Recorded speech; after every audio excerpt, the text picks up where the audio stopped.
کہ اولاد کی پریشانیاں والدین دور کر سکتے ہیں اپنی کرسی پہ 2 رکعت نماز پڑھ کے، کرسی پہ بیٹھے بیٹھے 2 رکعت نماز پڑھ کے بعد اولاد کی پریشانی دور کر سکتے ہیں۔ لیکن آج کے زمانے کا بڑا مسئلہ یہ نہیں، یہ بھی ہے لیکن اس سے بڑا، اولاد بے دین بن رہی، وہ ہمارے کنٹرول میں نہیں۔ مولانا بہت دل خوش ہوتا، بڑا سا اس کا بنگلہ ہے، کوٹھی ہے، کار ہے، بینک بیلنس ہے، بیوی اس کی زیورات سے لطیف اندھی ہے، خوشی ہوتی ہے ہم کو، لیکن بے دین ہے، نماز نہیں پڑھتا، واجبات کو نہیں مانتا، حرام پہ حرام کیا جائے۔ یہ وہ والدین کہہ رہے ہیں جن کی اولاد ان کا حق پورا دے رہی، زیادہ دے رہی، کہتے ہیں وہ ساری خوشی ہے، لیکن بہرحال بے دین اولاد جہنم میں جلے گی، اصل غم یہ ہے۔ تو میں نے کہا کہ چلیں، میرے ہاتھ میں 2 دن سے درد بھی زیادہ، پھر بھی یہ دعا بتا دوں، گرچہ اس کو لکھنے کی ہمت نہیں، طاقت نہیں۔ آیت اللہ تقی بہجت ہمارے وہ مرجع ہیں جن کا فی الحال تعارف کرانے کی ضرورت نہیں، ہو سکتا ہے 2 نسلوں کے بعد جو نسل آئے تو انہیں بتانا پڑے، لیکن بہرحال فی الحال ضرورت نہیں۔ صاحب اعجاز، جو معصومین کے معجزات آج کی نوجوان عقل میں نہیں آ رہے، وہ معجزات ان کے لوگوں نے اپنی آنکھوں سے دیکھے اور سنی سنائی بات نہیں، اتنے سارے لوگوں نے۔ تو اب میں پھر ذرا سا موضوع سے ہٹا، وہ ایک خاص عمل بتاتے تھے کہ اگر کسی کا مسئلہ یہ ہے کہ اس کی اولاد سیدھے راستے سے ہٹی ہوئی، نہ کوئی نصیحت اثر کرے، نہ کوئی مجلس اثر کرے، نہ کوئی اور عمل اثر کرے۔ ایک عمل ہمارے یہاں بہت مشہور ہے، لیکن بہرحال وہ زیادہ تر عورتوں کا عمل ہے بہت مشہور۔ مولانا ایسا بیٹا ہمارے ہاتھ سے نکلا، اس کی بیوی نے 5 روپے کا الو خرید کے اس کو کھلا دیا۔ یہ 5 روپے کا الو، جب یہ پوچھا تھا مجھ سے، اس وقت الو 5 روپے کا ملتا تھا، کالا الو۔ تو خیر اب وہ تو ایک مسل مشہور ہے، اور یہ ابھی بھی پاکستان میں آپ دیہاتوں اور گاؤں میں جائیے، ابھی بھی یہ ہوتا۔ یہ یقین ہے کہ اس کے ذریعے سے پورا اپنے کنٹرول میں آ جائے۔ وہ والی دینداری نہیں چاہیے جو کالا الو کھلا کے مثلا حاصل کی جائے، اس میں آئے گی بھی نہیں کوئی۔ سارے عمل کر لیے، ساری دعائیں پڑھ لی، سارے جتن کر لیے، آپ کی مجلس میں بھی لے کے آگے، وہ تو اور فرنٹ ہو گیا۔ یہ تو ان کا جواب تھا۔ اور یہ ہے کہ وہ نصیحت بھی کر لی۔ آغا تقی بہجت ایک خاص عمل بتاتے تھے اور بہت لوگوں نے اسے فائدہ اٹھائے، حاصل کیا، حتیٰ یہ کہ اس ایام اعظم میں 4تھی مرتبہ یہ عمل مجھے پڑھنا پڑ رہا۔ برمنگم میں پڑھا تو لاہور میں لوگوں کی خواہش، لاہور میں پڑھا تو کراچی کی خواہش، کراچی میں پڑھا تو یہاں خواہش کسی نے نہیں کی، میرا خود ہی دل چاہا۔ تو وہ یہ کہ 2 رکعت نماز۔ اب سن لیجئے، یہ کل میری زبان پہ لفظ آ گیا تھا، ایک ہے نماز ہدیہ اولاد کل آئی، اور ایک ہے نماز ہدایت اولاد، وہ یہ آ رہی ہے۔ میں نے کل کہا تھا نا کہ والدین کے لیے تو ہم ایک نماز پڑھتے ہیں، اولاد کے لیے 2 نمازیں، کیونکہ واقعا دونوں مسئلے باپ کی راتوں کی نیند اڑ جائے۔ اگر دنیاوی اعتبار سے اولاد بہت ہی خستہ ہو، بہت ہی غریب ہو، اس کے گھر میں کھانے کو کچھ نہ ہو، تو دل چاہتا ہے اس کو برکتیں ملیں۔ اور اگر دنیاوی اعتبار سے ٹھیک ہے، دینی اعتبار سے بے دین، تب بھی باپ خوش تو نہیں ہوگا۔ تو 2 مسئلے ہوتے ہیں اولاد کے حوالے سے، کل ہدیہ، آج ہدایت، 2 رکعت نماز۔ یہ والی نماز کا انداز نماز مغفرت والدین ٹائپ کا ہے، اس کا انداز۔ ٹائپ کا مطلب کیا ہے؟ ٹائپ کا مطلب یہ ہے کہ اس میں 2 رکعت، دونوں رکعتوں میں الحمد کے بعد قرآن کی ایک آیت 10 بار پڑھنا۔ نماز ہدیہ والدین ایسی ہی ہے، کوئی سورہ نہیں ہے، ایک آیت، لیکن 10 مرتبہ پہلی رکعت میں وہ الگ، 10 مرتبہ دوسری، کیونکہ ان آیتوں میں بھی بہت اہم پیغام ہے، لیکن وہ پیغام بعد میں۔ جو میری عادت ہے اس کے اعتبار سے تو میں بیچ میں بات چھوڑ کے مسائل پڑھ کے کہہ سکتا ہوں کل آئیے گا، لیکن نہیں، اس وقت نہیں کہنا چاہ رہا، بات پوری ہو جائے۔ پہلی رکعت میں الحمد کے بعد سورہ ابراہیم، سورہ نمبر 14، 14 کا لفظ ہمارے یہاں ویسے ہی بڑا مقدس لفظ ہے، وہ سورے کا نمبر ورنہ سورہ ابراہیم نام. اس کی وہ آیت آپ کو پڑھنا جس کی پڑوسی آیت آپ بہت پڑھتے ہیں. سورہ ابراہیم کی ایک آیت بہت مشہور, وہ جو مشہور آیت ہے یہ اس کے پڑوس میں ہے جو آج بتائی جا رہی, بلکہ پہلے وہ ہے پھر یہ. دو آدمی پڑوس میں رہتے ہیں لیکن راستہ ایسا, جب آئیں گے پہلے ان کے گھر سے گزرے تو پھر یہاں آئیں. ایسا کہاں ہوتا؟ ایسا ہوتا ہے مدینے کی مسجد میں شہزادی کونین کا حجرہ پہلے ہے, رسول خدا کا حجرہ بعد میں ہے. جبرائیل جب آسمان سے آتے ہیں پہلے حجرہ فاطمہ پڑھتا ہے, ان کو سلام کرتے پھر رسول کے پاس پہنچتے. مدینے میں, یہ مدینے میں ہے, آج بھی ہے.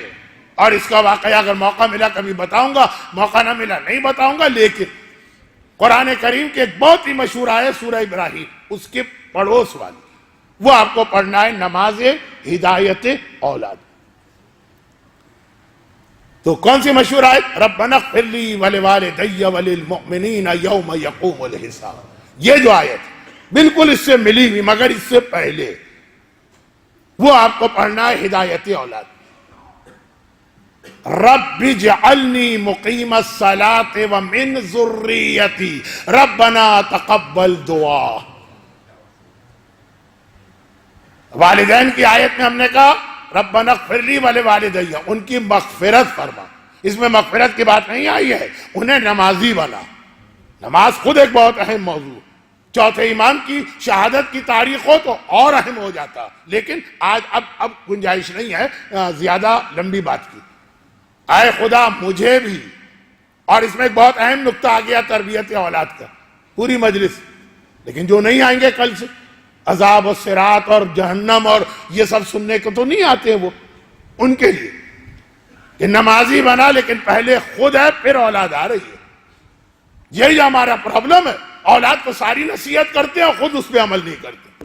کیسے بنے گی اولاد دیندار؟ لیکن آج کا موضوع نہیں ہے, یہ تو پورا ایک الگ موضوع. رب اجعلنی مقیم الصلاۃ, مجھے بھی نمازی بنا, ومن ذریتی, اور میری اولاد کو بھی. ربنا تقبل دعا, اور کوئی دعا قبول کر کے نہ کر, خدا بندہ یہ دعا ضرور قبول کر. یہ آیت, اب اس آیت کا نمبر کیا ہے؟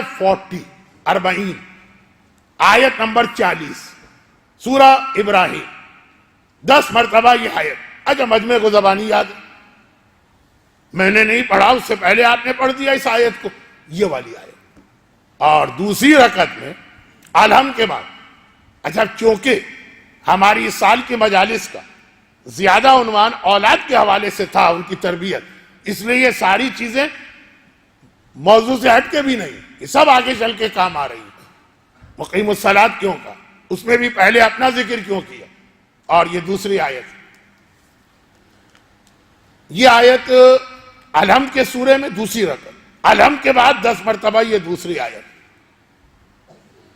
سورہ فرقان, سورہ نمبر 25, آیت کا نمبر 74. دونوں کو ملائے تو 99 کا عدد بنتا. 25واں سورہ ہے, 74 نمبر کی آیت.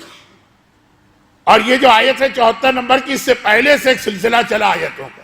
وعباد الرحمن, قرآن نے کہا آؤ ہم تمہیں رحمان کے بندوں کی نشانی بتائیں. ہر ایک اپنے آپ کو انی عبداللہ کہنے والے کو اللہ بندہ نہیں مان رہا, ہم بتاتے ہیں. تو بہت اہم آیت ہے قرآن کے تفسیر میں, پورا رمضان میں نے اس میں گزارا. لیکن فی الحال آج کے موضوع سے متعلق ایک آیت, اور وہ یہ کہ ربنا ہب لنا من ازواجنا وذریاتنا قرۃ اعین واجعلنا للمتقین اماما. سورہ فرقان.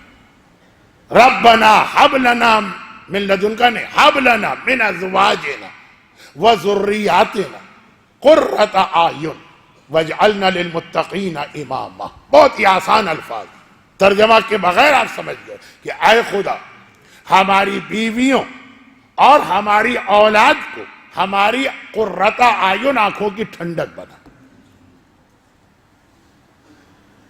شرابی بیٹا ہو تو کون سے باپ کی آنکھ کی ٹھنڈک بنے گی؟ بے حجاب بچی ہو تو کون سے باپ کی آنکھ کی ٹھنڈک بنے گی؟ گانے سننے والا نوجوان ہو, کون سے باپ کی آنکھ کی ٹھنڈک بنے گی؟ آنکھ کی ٹھنڈک. ہو سکتا ہے دنیا میں فخر کا ذریعہ بنے. مولانا ذرا دیکھیے میری بچی ہے بہت ہی اچھی گلوکارہ. یہ بھی تعارف لوگوں نے کرایا اپنی بچی کا. میں نے کہا گلوکارہ تو بعد میں بچی کو لائیے. نہیں مولانا بہت چھوٹی بچی ہے. چلے بلائیے. چھوٹی وہ 22 سال کی. ایسے ہی وہ آ رہی ہے ٹہلتی ہوئی سلیو لیس جمپر پہنے ہوئے. خیر تو یہ ہے کہ آنکھوں کی ٹھنڈک نہیں ہو سکتا دنیا میں فخر کا ذریعہ بنے. ربنا حب لنا من ازواجنا وذریاتنا قرۃ اعین واجعلنا للمتقین اماما. یہ آیت مکمل. اور ہمیں متقی کا امام بنا. متقی کا امام تو مولا کا لقب ہے. تو کیا یہ آیت صرف مولا کے لیے؟ نہیں، ہمارے لیے بھی.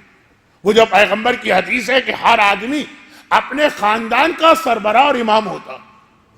قیامت میں تم آؤ گے اپنے گھر والوں کے ساتھ آؤ گے تو اس طرح سے تو آؤ نا کہ آگے آگے تم چل رہے ہو تو پیچھے پیچھے نمازی بیٹا ہو، حجاب والی بیٹی ہو، پابند دین بیوی ہو. پیچھے جو گروہ آ رہا ہے وہ بھی ایسا کہ تمہاری شان بڑھے. معلوم ہے تم آ رہے ہو قیامت کے میدان میں لیڈ کرتے ہوئے، وہ بے نمازی ہے، وہ سور کھانے والا، وہ ہمبرگر کھانے والا، بے حجاب گھومنے والی، وہ نامحرموں کے ساتھ بیٹھنے والی. ان کا امامت دنیا میں شاید چل بھی جائے، آخرت میں تو خود ہمیں شرم آ جائے گی. خیر اب یہ آیت کی تفسیر میں بہت سی باتیں آئیں گی، لیکن ایک نقطہ یہاں پر بھی بتا دوں تاکہ جو لوگ ان چیزوں سے ان کو دلچسپی نہیں، اصل موضوع بھی آگے بڑھے. پہلی آیت کے اندر نماز اولاد کے لیے ایک بہت اہم فریضہ قرار دیا. دوسری آیت میں آیت اصل میں ہم کو اولاد کے لیے چاہیے. خدا نے کیا کہا؟ ربنا حب لنا من ازواجنا وذریاتنا. اولاد آنکھوں کی ٹھنڈک بنانا ہے لیکن بیویوں کو شامل کیا. پیغام یہ دیا تربیت اولاد کے لیے اس کی ماں کا رول بہت زیادہ اہم ہوتا ہے. تربیت اولاد پیدا ہونے سے نہیں شروع ہوتی، شادی کے موقع سے شروع ہوا کرتی ہے. بیوی ٹھیک ہوگی تو اولاد کی آنکھوں کے ٹھنڈک ہونے کا امکان ہے. اب یہ پورا ایک موضوع آپ بھی اندازہ کر رہے ہیں. آج صرف یہ خیال کرتے ہوئے کہ آدھا مجمع کل نہیں آئے گا، وہ آج جس وجہ سے بھی آ گئے، مصروفیات ہیں، ویک اینڈ ہے، جو بھی ہے، تو یہ دو چار جو اصل عنوان کے جملے ہیں وہ بھی ان کے کان میں پڑے. تربیت کیسے ہوتی ہے؟ نماز کے ذریعے. بیوی صحیح ہے، بیوی صحیح ہو تو اولاد صحیح ہوا کرتی ہے. اور اس کا بہترین پیغام اگر ہم کو ملا تو ام البنین کے موقع. مولا سے بہتر انسان اس کائنات میں آج تک نہیں دیکھا رسول اللہ کو چھوڑتے ہوئے. کائنات کا بہترین انسان کہہ سکتا کہ میں جس گھرانے میں شادی کروں میری اولاد تو میری ہی اولاد ہوگی. کہا نہیں، کربلا کا وارث چاہیے تو باپ اگر علی جیسا تو ماں بھی ام البنین جیسی ہونی چاہیے. اب عقیل کا جو واقعہ ہے اس میں بہت سارے اہم پیغام ہیں. ورنہ تو